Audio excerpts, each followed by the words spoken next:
அனைவருக்கும் வணக்கம். இன்றைக்கி வந்து 25/6/2024 செவ்வாய்க்கிழமைக்கு Nifty index, bank Nifty index and இன்றைக்கி எக்ஸ்பைரி இருக்க ஃபின் நிஃப்டி இது மூணுலேயும் சிபிஆர் இண்டிகேட்டர் யூஸ் பண்ணி எப்படி ட்ரேட் பண்ணுறது அப்படிங்கிறத பார்த்துடலாம்.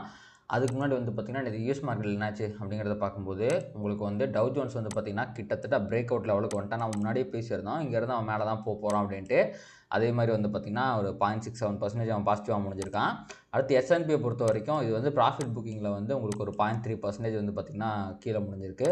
அண்ட் நாஸ்டாக் வந்து பார்த்திங்கன்னா 1.15% வந்து கீழே முடிஞ்சிருக்கு. இது வந்து நெகட்டிவிட்டி தான் கிடையாது, ஜஸ்ட் ப்ராஃபிட் புக்கிங் தான். அண்ட் நம்ம முன்னாடியே சொல்லியிருந்தோம் இந்த லைனை உடச்சிட்டான் அப்படின்னா அவன் பியரிஷ் அப்படின்ட்டு. ஸோ இவன் வந்து பியரிஷ் ஆகி கீழே விழுந்துட்டான். ஸோ இதற்கு முக்கியமான காரணம் என்ன அப்படின்னு பார்த்தீங்க அப்படின்னா இந்த என்விடியா அப்படிங்கிற ஸ்டாக்கை பற்றி நம்ம வந்து ரொம்ப நாளாக பேசிக்கிட்டு இருக்கோம். இவன் வந்து ஏன் ஏறானே தெரில, வெறிகொண்டு ஏறினா அப்படின்ட்டு. ஒரு கட்டத்துக்கு மேலே ப்ராஃபிட் புக்கிங் அப்படிங்கிறது எந்த ஸ்டாக்காக இருந்தாலும் வந்து தான் ஆகணும். ஸோ அதே மாதிரி வந்து பார்த்திங்கன்னா என்விடியாவில் வந்து பார்த்திங்கன்னா ஒரு நல்ல ப்ராஃபிட் புக்கிங் வந்து அவன் 15% பக்கமாக கீழே விழுந்தான். அதனால தான் வந்து பார்த்திங்கன்னா ஒரு 2-3 நாளாகவே வந்து நாஸ்டாக் வந்து அண்டர் பர்ஃபார்மன்ஸ் பண்ணுது. அண்ட் 1% டவுனு காரணமும் என்விடியா ஸ்டாக் தான். அடுத்து விக்ஸை பொறுத்த வரைக்கும் இப்போதைக்கு வந்து பார்த்திங்கன்னா அது 13.3 அப்படிங்கிற ரேஞ்சில் இருக்குது. ஒரு லைட்டாக 1% தான் ஏறி இருக்குது. இது பெரிய விஷயம் கிடையாது.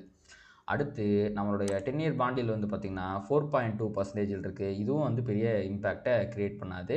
கிட்டத்தட்ட அந்த கன்சாலிடேஷன் மோடில் தான் போயிட்டுருக்கு.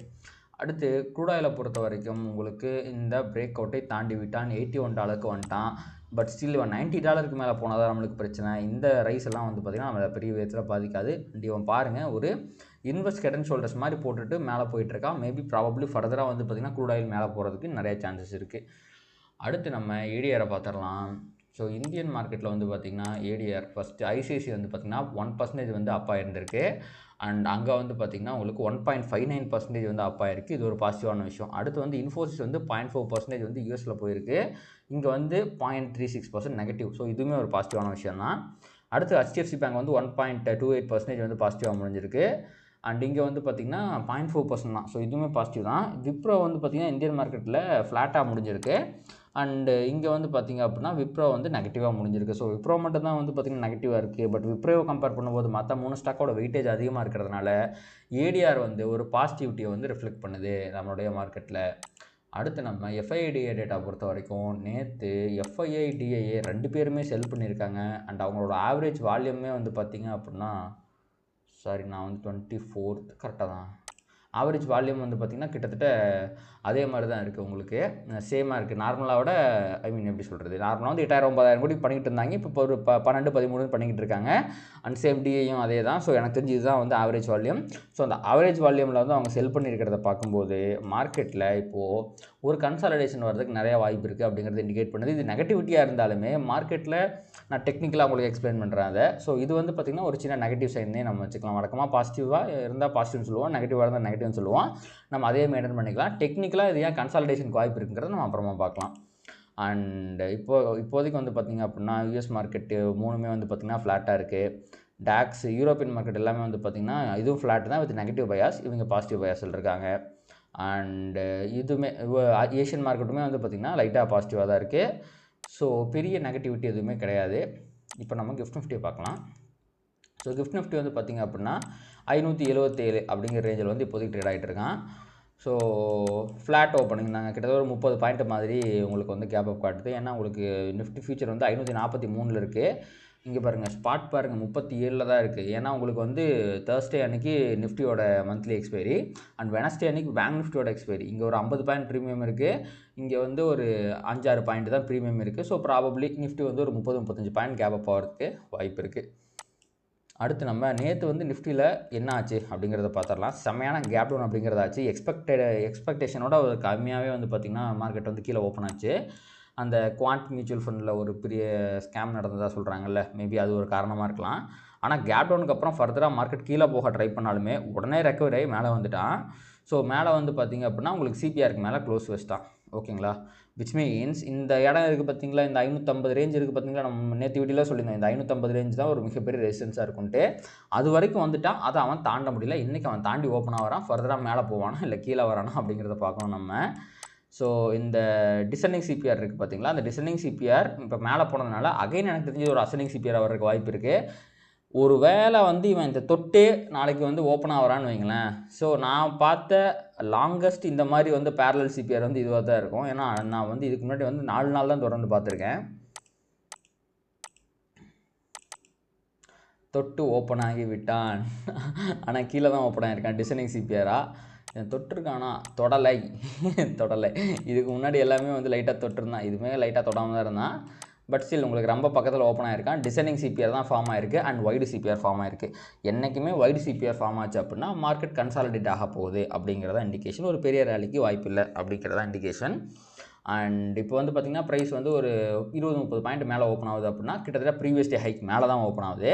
ப்ரீவியஸ் டே ஹைக்கும் உங்களுக்கு வந்து R1க்கும் இடையில் இருக்க டிஸ்டன்ஸ் வந்து ரொம்ப அதிகமாக இருக்குது. அண்ட் இது லைட்டாக டிசைனிங் சிபிஆராக இருக்கிறதுனால இன்கேஸ் மார்க்கெட்டில் ஒரு ரைஸ் வருது, நிஃப்டி வந்து R1 கிட்ட போகுது அப்படின்னா கண்டிப்பாக ஃபால் வரதுக்கு எல்லா வாய்ப்புகளுமே இருக்குது. ஸோ இன்றைக்கி நிஃப்டியை பொறுத்த வரைக்கும் R1 ரிவர்சல் அப்படிங்கிறது ஒரு high probable trading opportunity. And இது டிசைனிங் சிபிஆராக இருக்கிறதுனால நான் சிபிஆர் ரிவர்சலை ப்ரிஃபர் பண்ண மாட்டேன். ஸோ ஃபர்தராக மார்க்கெட்டில் ஃபால் அப்படிங்கிறது வேணும். அது S1லேருந்து ரிவர்சல் ஆகும்போது தான் வந்து நமக்கு வந்து ஒரு ரிவர்சல் அப்படிங்கிறது கிடைக்கும், ஹை ப்ராபபிள் ட்ரேடிங் ஆப்பர்ச்சுனிட்டி கிடைக்கும். ஸோ இன்றைக்கி நிஃப்டியை பொறுத்த வரைக்கும் ப்ரைஸ் வந்து இந்த R1லேருந்து ரிவர்ஸ் ஆகும்போது அது வந்து ஒரு ஹை ப்ராபபிள் ட்ரேடிங் ஆப்பர்ச்சுனிட்டி. S1லேருந்து ரிவர்ஸ் ஆகும்போது அது ஹை ப்ராபபிள் ட்ரேடிங் ஆப்பர்ச்சுனிட்டி. இங்கே ப்ரீவியஸ் டே ஹைக்கு மேலே ஓப்பன் ஆகிட்டு உங்களுக்கு வந்து அந்த ப்ரீவியஸ் டே ஹையை உடச்சிச்சுன்னு வைங்களேன், மார்க்கெட்டில் ஃபால் வரக்கு வாய்ப்பு இருக்குது. ஆனால் அது பெரிய ஃபாலாக உங்களுக்கு கீழே வரைக்கும் போகுமா அப்படிங்கிறது தெரில. ஸோ அதனால் இன்றைக்கி நிஃப்டியில் ட்ரேட் இருக்கிறது கொஞ்சம் கஷ்டமான விஷயந்தான். ஸோ எனக்கு தெரிஞ்சு ஒரு நல்ல ஹை ப்ராபபிள் ட்ரேடிங் ஆப்பர்ச்சுனிட்டினா R1 ரிவர்சல் மட்டும்தான். ஏன்னா S1 வரைக்கும் போகுமான்னு தெரியாது, சிபிஆர் ரிவர்சல் ஆகாமல் தெரியாது. ஏன்னா டிசைனிங் சிபிஆராக இருக்குது. அசனிங் சிபிஆர்னா ஓகே, நம்ம சிபிஆர் ரிவர்சல் எடுத்துலாம். டிசைனிங் சிபிஆர்னால அதுவும் லோ ப்ராபபிளாக போயிடுது. அதனால் நிஃப்டியில் கொஞ்சம் இன்றைக்கி அவாய்ட் பண்ணிடுறது நல்லது. ஏன்னா கிளியர் கட் பிக்சர் எதுவுமே இங்கே தெரிய மாட்டேங்குது. ஓகேங்களா? அடுத்து நம்ம அப்படியே கொஞ்சம் பொசிஷனலாக அனலைஸ் பண்ணிடலாம் நம்ம. ஸோ நிஃப்டியில் வந்து பார்த்திங்க அப்படின்னா உங்களுக்கு இவ்வளோ நாள் வந்து பார்த்திங்கன்னா ஒரு க்ரீன் கேண்டில் அப்படிங்கிறது வராமையே இருந்துச்சு. இந்த பிரேக் அவுட்டுக்கு அப்புறம் நேற்று தான் வந்து பார்த்திங்கன்னா ப்ராப்பரான ஒரு க்ரீன் கேண்டில் வந்திருக்கு. அது கேப் டவுனில் மேலே வந்தாலுமே உங்களுக்கு பையர்ஸ் தானே மேலே எடுத்து வந்திருக்காங்க. So market is bullish until it crosses இந்த நம்ம ஆல் டைம் ஹையை தாண்டுற வரைக்குமே. ஓகேங்களா? ஸோ இதுதான் வந்து பொசிஷனில். அண்டு நேற்றத்தோட லோ இருக்குது பார்த்திங்களா, இந்த 354 அப்படிங்கிறது மிகப்பெரிய சப்போர்ட்டாக வந்து இதுக்கப்புறம் ஆக்ட் ஆக போகுது. அண்டு அது வந்து பிரேக் ஆகும்போது உங்களுக்கு கீழே வந்து மந்த்லியோட R1 இருக்குது. இது வந்து ஒரு நல்ல சப்போர்ட்டாக இருக்கும். அடுத்து நம்ம அப்படியே பேங்க் நிஃப்டி பக்கம் போயிடலாம். ஸோ பேங்க் நிஃப்டி வந்து பார்த்திங்கன்னா பேங்க் நிஃப்டிலையுமே டெய்லி டைம் ஃப்ரேமில் நல்ல ஒரு க்ரீன் கேண்டில் அப்படிங்கிறது வந்திருக்கு. ஸோ ஃபஸ்ட் நம்ம 5 மினிட்ஸுக்கு பார்த்துட்டு கடைசியாக நம்ம வந்து டெய்லி டைம் ஃப்ரேம் பார்த்துடலாம். ஸோ 5 மினிட்ஸ்லேயுமே உங்களுக்கு வந்து சிபிஆர் ப்ரீவியஸ் டே ஹை நேற்று என்ன ஆச்சு, நேற்று ப்ரைஸ் ஆக்ஷனை புரிஞ்சுக்கிட்டா தான் இன்றைக்கி ப்ரைஸ் ஆக்ஷன் நம்மளால் ஃபாலோ பண்ண முடியும். கிட்டத்தட்ட நிஃப்டியோட சேம் ப்ரைஸ் ஆக்ஷன் தான். S1ல் செம்மையான கேப் டவுனில் ஓப்பன் ஆகி மேலே போய் கன்சாலிடேஷன்லேயே முடிஞ்சிட்டான். ஸோ இதுவுமே வந்து பார்த்திங்க அப்படின்னா ஒரு பாசிட்டிவ் சைன் தான். மார்க்கெட் எப்பப்பெல்லாம் கீழே விழுகுதோ உங்களுக்கு வந்து பேங்க் நிஃப்டியில் பையிங் அப்படிங்கிறது வந்துட்டு compared to Nifty bank Nifty கொஞ்சம் புல்லிஷாகவே இருக்குது. பையிங் அப்படிங்கிறது ரொம்ப ஸ்ட்ராங்காகவே வருது. அண்டு இன்றைக்கி வந்து பார்த்திங்க அப்படின்னா உங்களுக்கு பேங்க் நிஃப்டிலையுமே வந்து பார்த்திங்கன்னா எனக்கு தெரிஞ்சு நிஃப்டியில் வந்து சேம் ப்ரைஸ் ஆக்ஷன் தான் வரப்போகுதுன்னு நினைக்கிறேன். எஸ், கொஞ்சம் பேரலாக வந்திருக்கு. பட் வைடு சிபிஆர் தான் வந்திருக்கு. இவனுமே லைட்டாக கேப்பப் ஆகிறான் அப்படின்னா இதுதான் வந்து உங்களுக்கு பார்த்திங்கன்னா ப்ரீவியஸ் டே ஹை. இந்த பிளாக் லைன் இருக்குது பார்த்திங்களா, இதுதான் ப்ரீவியஸ் டே ஹை. நான் நிஃப்டிக்கு சொன்ன அதே விஷயங்கள் தான் பேங்க் நிஃப்டிக்கும் சொல்கிறேன். R1 ரிவர்சல் அப்படிங்கிறது ஒரு high probable trading opportunity. And suppose market கீழே விழுந்துச்சு அப்படின்னா சிபிஆர் ரிவர்சலில் எடுக்க முடியாது. ஏன்னா இங்கே வந்து உங்களுக்கு சிபிஆர் பேரலாக இருக்குது. உங்களுக்கு வந்து பையிங் இருக்குமா செல்லிங் இருக்குமா அப்படிங்கிறது தெரியாது. ஸோ S1 ரிவர்சல்லாம் ஹை ப்ராபபிள் ட்ரேடிங் ஆப்பர்ச்சுனிட்டி. எனக்கு வந்து இன்றைக்கி வந்து மார்க்கெட்டில் ஒரு பெரிய நல்ல ஒரு high probable trading opportunity CPR use பண்ணி இருக்குமா அப்படிங்கிறது ரொம்ப சந்தேகமாக இருக்குது. ஏன்னா வழக்கமாக இந்த மாதிரிலாம் வராது, ரொம்ப நாள் கழித்து இந்த மாதிரி வருது. ஸோ அதனால் பார்த்து ட்ரேட் பண்ணுங்கள். R1 ரிவர்சல் மட்டும்தான் பேங்க் நிஃப்டிக்கு ஒரு high probable trading opportunity. Low probable trading ஆப்பர்ச்சுனிட்டின்னு ஒன்று இருக்குது. அதாவது உங்களுக்கு மார்க்கெட் அந்த டைரெக்ஷனில் போகலாம், ப்ராஃபிட் வந்தாலுமே அதை நம்ம எடுக்கக்கூடாது அப்படிங்கிறத நம்ம லோ ப்ராபபிள்னு சொல்லுவோம். நான் மோஸ்ட்லி வந்து லோ ப்ராபபிள் ட்ரேடை வந்து பண்ணவே மாட்டேன். ஸோ அந்த லோ ப்ராபபிள் ட்ரேடிங் ஆப்ஷன்னா ப்ரீவியஸ் டே லோ தாண்டின உடனே உங்களுக்கு வந்து ஷார்ட் போகிறது அண்ட் சிபிஎல்லேருந்து ரிவர்சல் ஆகும்போது லாங் போகிறது, அதுதான் வந்து பார்த்திங்கன்னா லோ ப்ராபபிள் ட்ரேடிங் ஆப்பர்ச்சுனிட்டி. இதையுமே தெரிஞ்சு வச்சுங்க. இன்கேஸ் உங்களுக்கு ஆப்பர்ச்சுனிட்டியே கிடைக்கல, இன்றைக்கி எடுக்கணுமே அப்படின்னு உங்களுக்கு தோணுச்சுன்னா அதை ட்ரை பண்ணி பாருங்கள். ஆனால் இது low probable trading opportunity. Again and again நான் சொல்கிறேன், இது ஸ்டாப் லாஸ் எடுக்கிறதுக்கான வாய்ப்புகள் நிறையா இருக்குது. ஸோ அடுத்து நம்ம பேங்க் நிஃப்டி வந்து பொசிஷன்லாம் அனலைஸ் பண்ணிடலாம் நம்ம. ஆனால் பேங்க் நிஃப்டி வந்து பார்த்திங்க அப்படின்னா போன வாரமே நல்ல ஒரு ரேலி அண்ட் இந்த வாரம் வந்து பார்த்திங்கன்னா கன்சாலிடேட் ஆகிறதுக்கு நிறைய வாய்ப்பு இருக்குது. ஏன்னா வீக்லியில் பார்த்திங்க அப்படின்னா வைடு சிபிஆர் அப்படிங்கிறது வந்திருக்கு. ஸோ திங்கட்கிழமைக்கு நேற்று வந்து பார்த்திங்கன்னா ஒரு பெரிய ஃபால்னால ரெக்கவர் ஆயிடுச்சு. ஆனால் அந்த ரெக்கவரிக்கு அப்புறம் நல்ல கன்சல்டேஷன் அப்படிங்கிறது தான் ஆச்சு. ஸோ இந்த வைடு சிபிஆர் வந்திருக்கிற காரணத்தினாலையும் போன வாரம் வந்து பார்த்திங்கன்னா ப்ரைஸ் பயங்கரமாக மேலே வந்த காரணத்தினாலையும் இந்த வாரம் பேங்க் நிஃப்டி கன்சாலிடேட் ஆகிறதுக்கு ஏகப்பட்ட வாய்ப்புகள் அப்படிங்கிறது இருக்குது. ஸோ எனக்கு தெரிஞ்சு ஆல் டைம் ஹை அப்படிங்கிறது ஒரு மிகப்பெரிய ரெசிஸ்டன்ஸாக இருக்கும். அதையும் தாண்டும் போது இந்த R1 அப்படிங்கிறது நல்ல ரெசிஸ்டன்ஸாக இருக்கும் பேங்க் நிஃப்டியில். அண்ட் அடுத்து வந்து பார்த்திங்க அப்படின்னா உங்களுக்கு சப்போர்ட்டை பொறுத்த வரைக்கும் இந்த வீக்லியோட R2 இவனை வந்து தாண்டவே முடியலைங்க. இன்றைக்கி வந்து லைட்டாக தாண்டிட்டு அடுத்த 10-15 நிமிஷத்துலேயே திருப்பி அகைன் மேலே வந்துட்டான். ஸோ இந்த வீக்லியோட R2 அப்படிங்கிறது மந்த்லியோட R2 அப்படிங்கிறது ஒரு நல்ல சப்போர்ட்டாக இருக்கும். அது பிரேக் பண்ணுற பட்சத்தில் உங்களுக்கு வந்து கீழே வீக்லி R1 இருக்குது இந்த 50,400ங்கிற லெவலில். அண்ட் அதுக்கும் கீழே வந்து மந்த்லியோட R1 இருக்குது. இதெல்லாம் தாண்டி அவன் கீழே போனால் தான் பியரிஷே. அது வரைக்கும் வந்து பார்த்திங்கன்னா பேங்க் நிஃப்டியில் நம்ம புல்லிஷ் பயாஸே மெயின்டைன் பண்ணலாம். அண்ட் அடுத்து வந்து இன்றைக்கி எக்ஸ்பைரி இருக்கிற ஃபின் நிஃப்டி. ஸோ எனக்கு தெரிஞ்ச ஃபின் நிஃப்டிலையும் பேங்க் நிஃப்டியில் வந்து அதே தான் வரும். ஆனால் இங்கே அவுட் சைட் சிபிஆர் ஃபார்ம் ஆகி இருக்கிறது. உங்களுக்கு பேங்க் நிஃப்டியோட கொஞ்சம் மேலே வந்திருக்கான். இதுதான் நம்ம அவுட் சைட் சிபிஆர்னு சொல்லுவோம். இது வந்து இன்சைட் சிபிஆர், இது வந்து outside CPR. Outside CPR வந்துச்சு அப்படின்னா என்றைக்குமே உங்களுக்கு மார்க்கெட்டில் கன்சாலிடேஷன் தான் நடக்கும். அண்ட் அகைன் இவனுமே வந்து டே ஹைக்கு மேலே ஓப்பன் ஆகிறான். ஸோ R1 ரிவர்சல் அப்படிங்கிறது 3 இண்டெக்ஸுக்குமே ஃபின் நிஃப்டிக்குமே வந்து பார்த்திங்க அப்படின்னா அதுதான் high probable trading opportunity. But fin நிஃப்டியை பொறுத்த வரைக்கும் சிபிஆர் ரிவர்சலும் ஒரு ஹை ப்ராபபிள் ட்ரேடிங் ஆப்பர்ச்சுனிட்டி தான்.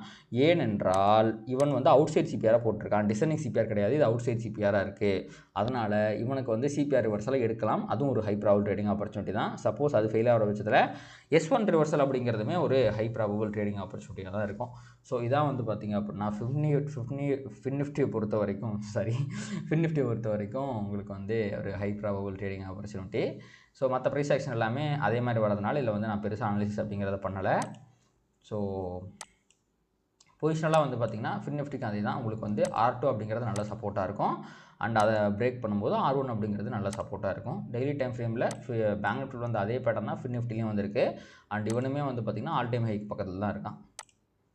ஸோ இதான் வந்து பார்த்திங்கன்னா இந்த 3 இண்டெக்ஸுமே அனாலிசிஸ். ஸோ நான் இங்கே சொல்கிற ட்ரேடிங் ஆப்பர்ச்சுனிட்டி நீங்கள் எது பண்ணாலுமே பார்த்தீங்கன்னா கரெக்டாக ரிஸ்க் மேனேஜ்மெண்ட் அப்படிங்கிறத பண்ணுங்கள். ஏன்னா ஒரு ட்ரேடில் நம்மளால் பெருசாக சம்பாதிக்க முடியாது, ஆனால் ஒரு ட்ரேடில் பெருசாக நம்மளால் லாஸ் பண்ண முடியும். அதனால் அந்த லாஸை மட்டும் நீங்கள் தவிர்த்துட்டிங்கன்னா லாங் ரன்னில் இந்த மார்க்கெட்டில் இருக்க முடியும் அண்ட் நீங்கள் சம்பாதிக்கவும் முடியும். அதனால் ரிஸ்க் மேனேஜ்மெண்ட்டை பார்த்து பண்ணுங்கள். ஒரு ட்ரேடில் வந்து பார்த்திங்கன்னா 1% மேலே ரிஸ்க் எடுக்காதீங்க. ஒரு நாளில் வந்து 2%, 2.5% மேலே ரிஸ்க் எடுக்காதீங்க. இதை கரெக்டாக ஃபாலோ பண்ணுங்கள். அண்ட் கண்டிப்பாக இந்த வீடியோ உங்களுக்கு வந்து யூஸ்ஃபுல்லாக இருந்திருக்குன்னு நம்புறேன். இந்த வீடியோ உங்களுக்கு பிடிச்சிருந்துச்சு அப்படின்னா அதை லைக் பண்ணுங்கள், கமெண்ட் பண்ணுங்கள், ட்ரேட் பண்ணுற மற்ற நண்பர்களுக்கு ஷேர் பண்ணுங்கள். அது யூடியூப் அல்காரிதம் ட்ரிகர் பண்ணி நம்ம நிறைய பார்வையாளர்கள் நம்ம சேனலுக்கு கொண்டு வந்து சேர்க்கும். நன்றி.